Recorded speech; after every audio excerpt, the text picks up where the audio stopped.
Assalamualaikum students, welcome you all in today's lecture. In this lecture we will cover the difference between the area and the perimeter. First of all देखें area का मतलब क्या होता है, distance around outside of the shape, किसी भी shape के outside पे जो डिस्टेंस है उसे पेरीमीटर कहते हैं, और जो इनसाइड पोर्शन पे स्पेस है उसको हम एरिया कहते हैं. What does it mean? For example we have a circle, ठीक है, कोई भी शेप हो सकती है बट यहाँ हमने सर्कल कंसीडर की है. तो सर्कल में ये देखें, ये जो येलो लाइन शो हो रही है, ठीक है, इस बाउंड्री को अगर हम देखें, इसका डिस्टेंस अगर फॉर एग्जांपल हम मेजर करते हैं तो वो पेरीमीटर होगा, ठीक है.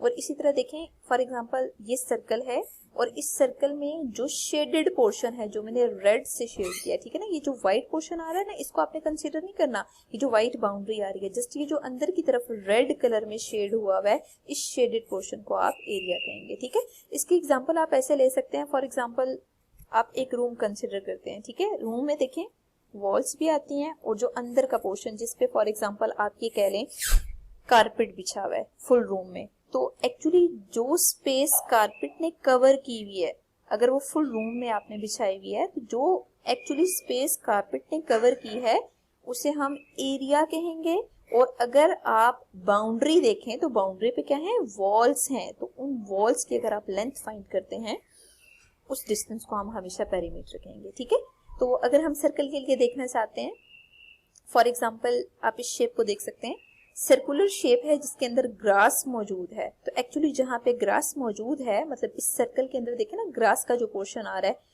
वो शेडेड पोर्शन एरिया कहलाएगा. तो इसका मतलब है ग्रास हम एरिया की एग्जांपल में ले सकते हैं. और अगर आप इसकी बाउंड्री देखें, फॉर एग्जांपल आप इसकी बाउंड्री पे कोई वॉल वगैरह बना देते हैं या फिर वैसे आप कोई बार लगा देते हैं, तो उसे हम फेंसिंग कहेंगे.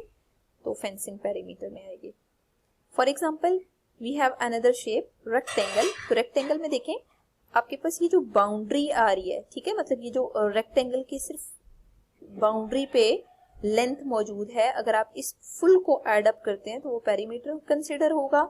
और अगर आपने एरिया देखना है तो इस एक्चुअली ये देखिए रेक्टेंगल में जो अंदर का शेडेड पोर्शन आ रहा है जिसमें स्लैंटेड लाइन मौजूद है उसे हम एरिया कंसिडर करेंगे. सिमिलरली आप यहाँ देख सकते हैं, for example we have a garden, ठीक है, तो अगर उसकी बाउंड्री पे वुडन फेंसिंग हुई हुई है तो उसको आप पेरीमीटर कंसिडर करेंगे. और इसी तरह अगर आप अंदर देखें जहाँ पे स्टार्स काफी ज्यादा मौजूद हैं, वो जो अंदर का पोर्शन आ रहा है शेड बाय स्टार्स, उसे हम एरिया लेंगे. Now we will define perimeter and area of sector of a circle. ठीक है, आपने area of sector find करना है बट circle का find करना है. तो first of all we will define what is sector. The region enclosed between two radii and one arc. Arc को हमने previous lecture में डिटेल में डिस्कस कर लिया. तो अगर आपको arc और रेडियस के बारे में इंफॉर्मेशन नहीं है तो जो इससे प्रीवियस अपलोडेड वीडियो है आप उसमें देख सकते हैं, ठीक है. तो हम ऐसा करते हैं, यहाँ पे दो रेडियस लेते हैं, ठीक है ना. Radii is a plural of radius. तो आप ऐसा करें, सेंटर से लेके बाउंड्री तक, ठीक है ना, सर्कमफेरेंस तक आप जब डिस्टेंस लेते हैं उसे रेडियस कहते हैं. तो ऐसा करें, यहाँ पे दो रेडियस कंसिडर करें और आर्क कौन सी आ रही है आपके पास, यहाँ से लेके यहाँ तक का जो पोर्शन है वो आर्क आ रही है, ठीक है, जिसे हम माइनर आर्क कह रहे हैं. तो माइनर आर्क के कोरेस्पॉन्डिंग आप देखें दो रेडियाई और माइनर आर्क के अंदर का जो पोर्शन आ रहा है एक्चुअली आप इसे सेक्टर कहेंगे, ठीक है.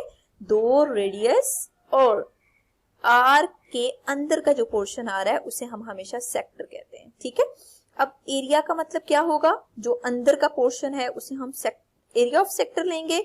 और जो इसकी बाउंड्री आ रही है, बाउंड्री में कौन सी दो चीजें आ रही हैं, दो रेडियस है और एक ये आर्क आ रही है. तो एक्चुअली जब आप बाउंड्री कंसिडर करते हैं उसे हम पेरीमीटर में लेंगे. यहाँ आप देख सकते हैं एक सर्कल है, उसी सर्कल में हमने यहाँ से एक पोर्शन कट किया है सेंटर से, ठीक है. ये दो रेडियस हैं और ये आर्क आ रही है, तो इसे हम हमेशा सेक्टर कहेंगे. तो हम कुछ टर्म्स डिफाइन कर लेते हैं. सेंटर से लेके सर्कमफेरेंस तक के डिस्टेंस को हम रेडियस डिफाइन करते हैं. फिर आप देख सकते हैं यहाँ से लेके यहाँ तक के पोर्शन को हम आर्क कहेंगे, ठीक है ना. ये जो बाउंड्री ऑफ सर्कल है ना, उस पे जब आप यहाँ से कुछ पार्ट इसका सिलेक्ट करते हैं तो उसे हम आर्क डिफाइन करेंगे. और फिर आप देखें कि दो रेडियस इस आर्क के कोरिस्पॉन्डिंग यहाँ पे जो सेंट्रल एंगल आ रहा है वो थीटा आ रहा है, ठीक है. तो थीटा भी कह सकते हैं, एक्स भी कह सकते हैं, मतलब अननोन है, आप कोई भी अल्फाबेट यहाँ डिफाइन कर सकते हैं। अब देखिए आपसे कहा जाए कि क्या ये शेप सेक्टर है या नहीं, तो मैंने आपसे क्या कहा है, 2 रेडियस और एक आर्क की कोरिस्पॉन्डिंग एक्चुअली जो पोर्शन आता है उसे हम सेक्टर लेते हैं। तो आप यहाँ देख सकते हैं ये तो ट्रायंगल है, ये आर्क तो नहीं है, ये तो एक स्ट्रेट लाइन दिख रही है, it means this is not sector. ठीक है, तो यहाँ पे जरूरी है कि आर्क आनी चाहिए और यहाँ 2 रेडियस ही होने चाहिए। अब देखिए अगर फॉर एग्जाम्पल मैं आपसे कह रही हूँ ना इस सर्कल का सेक्टर ये है, तो ये वाला जो पॉइंट है वो हमेशा सेंटर ऑफ सर्कल ही होगा। क्यों? रेडियस का मतलब यही होता है कि आप अगर सेंटर से लेके सर्कमफेरेंस पे अगर आप कोई पॉइंट लेते हैं, उन दोनों का जो डिस्टेंस है वो रेडियस कहलाता है। नेक्स्ट हम सेंट्रल एंगल और आर्क लेंथ को डिफाइन कर लेते हैं। सेंट्रल एंगल का मतलब क्या होगा, 2 रेडियस और आर्क के कोरिस्पॉन्डिंग ये जो अंदर की तरफ एंगल आ रहा है इसे सेंट्रल एंगल डिफाइन करेंगे। एंड लेंथ ऑफ आर्क का मतलब क्या है, अगर आपने आर्क लेंथ फाइंड करनी है ना, एक्चुअली ये देखें पॉइंटर की डायरेक्शन को देखिएगा, यहां से लेके यहां तक का जो डिस्टेंस है वो एक्चुअली आर्क लेंथ कहलाता है। ठीक है, आर्क लेंथ का मतलब है वो जो आर्क आपने कंसिडर की है उसकी length. Next daily life example में हम सेक्टर की एग्जांपल लेते हैं। For example we have a pizza. ठीक है, अब देखें पिज्जा में डिपेंड करता है 8 स्लाइसेस हैं, 4 हैं या 6 हैं। तो यहाँ पे आप देख सकते हैं जो हमने पिज्जा लिया है उसमें 6 स्लाइस आ रहे हैं। ठीक है, आप ऐसा करें पिज्जा में से ना एक स्लाइस को अलग कर लें, तो एक्चुअली ये वाली जो शेप आ रही है उसे हम सेक्टर कहते हैं। ठीक है, और आप यहाँ देख सकते हैं कि पिज्जा में मेजॉरिटी ऐसा होता है कि सेंटर से ही कटिंग हुई हुई होती है। तो एक्चुअली क्या आप कह सकते हैं कि पिज्जा अगर सर्कुलर शेप में है तो सेंटर से अगर आप कंसिडर करें, फॉर एग्जांपल हम ये वाला पोर्शन लेते हैं, तो सेंटर से लेके सर्कमफेरेंस तक, ये भी सेंटर से लेके सर्कमफेरेंस तक आ रहा है, it means we can say that this and this is radius. ठीक है, और यहां से लेके यहां तक जो लेंथ आ रही है उसे हम आर्क लेंथ कंसिडर करेंगे। तो actually this is an example of sector. यहाँ पे हम देखेंगे कुछ फॉर्मूलाज हैं जो perimeter of sector of circle और area of sector of circle के लिए हैं। देखिए सर्कल है और इस सर्कल में हमने एक सेक्टर को अलग कर लिया। ठीक है ना, सबसे पहले तो हम सेक्टर को अलग करते हैं, फिर इससे रिलेटेड फॉर्मूलाज देखते हैं। तो ये देखिए यहाँ पे हमने इस सेक्टर को अलग कर लिया। अब हम सेक्टर के लिए ना इन टर्म्स को डिफाइन करते हैं। ये जो अंदर एंगल आ रहा है इसको थीटा भी कह सकते हैं, एक्स भी कह सकते हैं। एक्चुअली जो मैंने क्वेश्चन सॉल्व किए हैं उसमें मैंने यहाँ एक्स सेंट्रल एंगल लिया है। ठीक है, ये जो अंदर पोर्शन नजर आ रहा है ये सेक्टर है, ये दोनों रेडियस हैं और ये आर्क है। ठीक है, तो अब अगर आपने आर्क लेंथ का फार्मूला लेना है तो x by 360 degree multiply circumference of circle होगा। तो सर्कमफेरेंस ऑफ सर्कल के लिए हम फार्मूलास पहले प्रीवियस क्लासेस में भी याद करके आ चुके हैं। 2 पाई आर होता है, तो सिंपली बचे 2 पाई आर यहाँ पे पुट कर दें। ठीक है, ये आर्क लेंथ का फार्मूला है। अब पेरीमीटर ऑफ सेक्टर लेते हैं। तो पेरीमीटर में मैंने आपको बताया था बाउंड्री आती है। तो सबसे पहले देखें अगर सेक्टर की बाउंड्री हम ले रहे हैं ना, तो बाउंड्री के लिए फार्मूला क्या होगा। सबसे पहले देखें बाउंड्री में क्या ये आर्क आ रही है, इसका मतलब है सबसे पहले तो इस आर्क की लेंथ हमने लेनी है, उसमें ये वाला रेडियस और ये वाला रेडियस ऐड करना है। पेरीमीटर का मतलब होता है कि जो पूरी बाउंड्री है ना उसकी लेंथ को आप ऐड कर दें। तो यहाँ पे देखें arc length means length of arc में आपने ये वाला रेडियस और ये वाला रेडियस ऐड करना है। तो इसका मतलब है arc length plus radius formula है। जिस भी क्वेश्चन में हमने पेरीमीटर ऑफ सेक्टर फाइंड करना होगा मस्ट है उस क्वेश्चन में हम यहाँ पे आर्क लेंथ लेंगे। ठीक है, सबसे पहले आर्क लेंथ फाइंड करेंगे, उस आर्क लेंथ को यहाँ पे पुट करेंगे। Area of sector, area of sector क्या होता है, x by 360 degree multiply area of circle. तो एरिया ऑफ सर्कल हम पहले पढ़ चुके हैं, पाई आर स्क्वायर के इक्वल होता है। इसका मतलब है आपने ये वाला फार्मूला यूज करना होगा। Here we have a question 5 from exercise 3.2. The radius of the circle is 14 units. आपको यहाँ पे डिफाइन है कि रेडियस 14 यूनिट्स है। तो ऐसा करते हैं हम सबसे पहले यहाँ पे ना हाईलाइट कर लेते हैं कि एक्चुअली गिवन क्या है। रेडियस ऑफ सर्कल गिवन है, इट मींस आपने यहाँ पे फिगर एक बना लेनी है। मतलब आप एक सेक्टर ले लें और उस सेक्टर में एक्चुअली जो रेडियस है वो 14 यूनिट्स गिवन है, तो आप मेंशन कर लें। And arc subtends angle of 65 degree at the centre, centre पे वो एंगल क्या बना रहा है 65 डिग्री, इसका मतलब है सेंट्रल एंगल 65 डिग्री है। What is the length of arc, इसका मतलब है आपने ये लेंथ फाइंड करनी है आर्क की, तो आप यहाँ मेंशन कर दें कि आर्क लेंथ आपको फाइंड करनी है। तो डाटा लिख लेते हैं, रेडियस ऑफ सर्कल 14 यूनिट्स है, सेंट्रल एंगल x सेलेक्ट करेंगे और वो 65 डिग्री के इक्वल है, आर्क लेंथ आपने फाइंड करनी है, आर्क लेंथ को कैपिटल L से डिनोट करते हैं। फार्मूला यूज करें, arc length equals x by 360 degree multiply circumference of circle. आप क्या करेंगे, x बाय 360 और circumference of circle 2 pi r के इक्वल है। आपको x 65 गिवन है, 2 पाई की जगह 22/7 पुट करें, r 14 है। सबसे पहले इन दोनों की कटिंग करें 5 से, तो 13/72 डिग्री आ रहा है। फिर आप 7 2 सा 14 होता है, इन दोनों की भी कटिंग कर दें। अगेन देखें 13/36 आ रहा है। अब आपने 2 और 72 की कटिंग की है तो 36 आ रहा है, मल्टीप्लाई इन दोनों को मल्टीप्लाई करें 44 आ रहा है। अगेन देखें यहाँ पे 2 से इन दोनों की कटिंग हो रही है, 2 22 सा 44 एंड 2 18 सा 36। अगेन इन दोनों को मल्टीप्लाई करके 9 से डिवाइड करेंगे, 15.89 यूनिट्स आंसर आ रहा है। और मैं पहले भी आपको बता चुकी हूँ कि हमेशा जब भी हम थर्ड चैप्टर से रिलेटेड क्वेश्चंस करेंगे तो हमारी कोशिश ये होगी हम पॉइंट के बाद 2 डेसिमल प्लेसेस तक राउंड ऑफ करेंगे, ठीक है। तो मतलब जितने भी क्वेश्चन सॉल्व हुए हैं वो हमने 2 डेसिमल प्लेसेस तक राउंड ऑफ करके किए हैं। लास्ट पे आप देखते हैं hence arc length is 15.89 units. Next we have question 6, calculate the perimeter of a sector. It means हमने अब क्या यूज करना होगा, पेरीमीटर ऑफ सेक्टर का फार्मूला यूज करना होगा। मींस हमें पेरीमीटर ऑफ सेक्टर फाइंड करना है to 1 decimal place as shown in the figure. क्वेश्चन में फिगर गिवन है, आपको रेडियस 8 सेंटीमीटर गिवन है, सेंट्रल एंगल 115 डिग्री और पेरीमीटर आपने फाइंड करना है। तो सबसे पहले हम यहाँ पे डाटा लिख लेते हैं, perimeter question mark, central angle 115 degree and radius is 8 centimetre. But देखें पेरीमीटर ऑफ सेक्टर के फार्मूला में आर्क लेंथ प्लस रेडियस आ रहा है। इसका मतलब है रेडियस तो क्वेश्चन में गिवन है 8 सेंटीमीटर, बट हमें आर्क लेंथ फाइंड करनी चाहिए। First of all we will use the formula arc length L equals x by 360 degree multiply circumference of circle. Circumference of circle is 2 pi r. So we will put values here. X is 115 degree and radius is 8 और पहले भी हम pi को 22/7 ही put कर रहे हैं, ठीक है। अब आप यहाँ पे कैंसिलेशन करें और उसके बाद न्यूमरेटर्स को मल्टीप्लाई करें, डिनोमिनेटर्स को मल्टीप्लाई करें, जो आंसर आ रहे हैं उनको डिवाइड करके चेक करेंगे तो 16.06 सेंटीमीटर आंसर आ रहा होगा। अब आपको तो पेरीमीटर ऑफ सेक्टर फाइंड करना है, तो आप क्या करेंगे, इस आर्क लेंथ की वैल्यू 16.06 सेंटीमीटर यहाँ पुट करें, रेडियस 8 है तो आप यहाँ पे 8 + 8 पुट कर दें, ठीक है। अब आप इस फुल को सम अप करें, 32.06 आंसर आ रहा है। तो आप लास्ट पे लिखें which is required perimeter of sector of circle. We have a question 7, calculate the perimeter of sector of a circle of radius 10 cm and central angle is 90 degree in terms of pi। अब देखें इस question में आपने in terms of pi find करना है।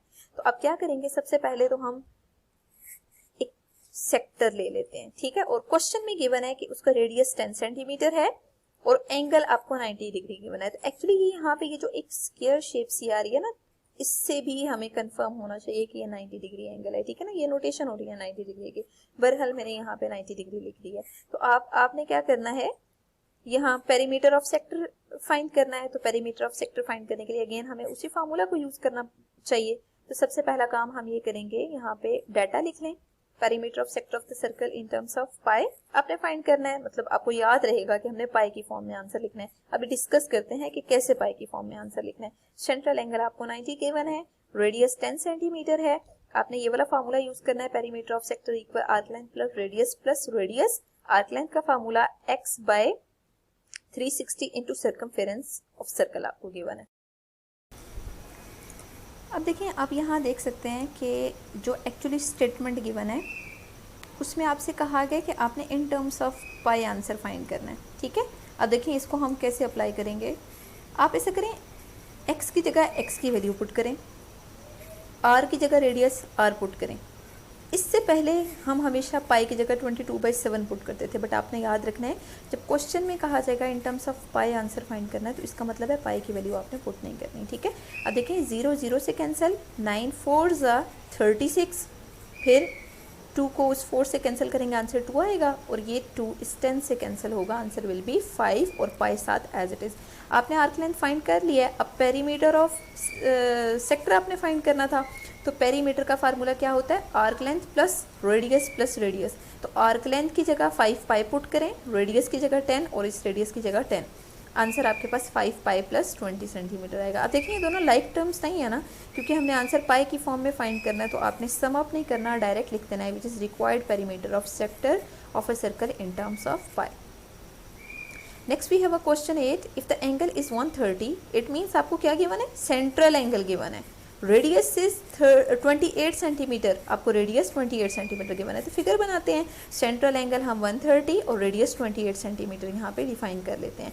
What is the arc length, it means आपको arc length find करनी है एंड सेक्टर एरिया भी फाइंड करना है। Sector area, area of sector या area of sector of the circle, तीनों टर्म्स सेम है, ठीक है।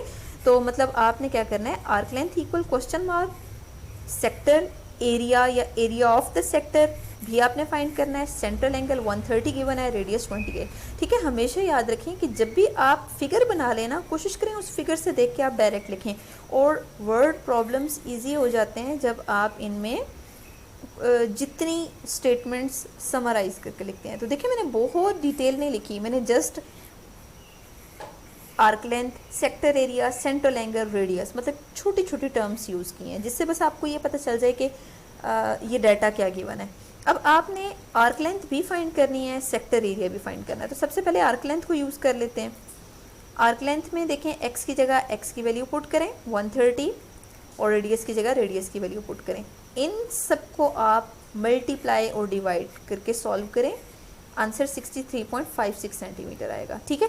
अब आपने क्या करना है, डायरेक्ट लिख दें, आर्क लेंथ है 63.56 सेंटीमीटर और ये हमने 2 डेसिमल प्लेसेस तक राउंड ऑफ करके आंसर लिखा है।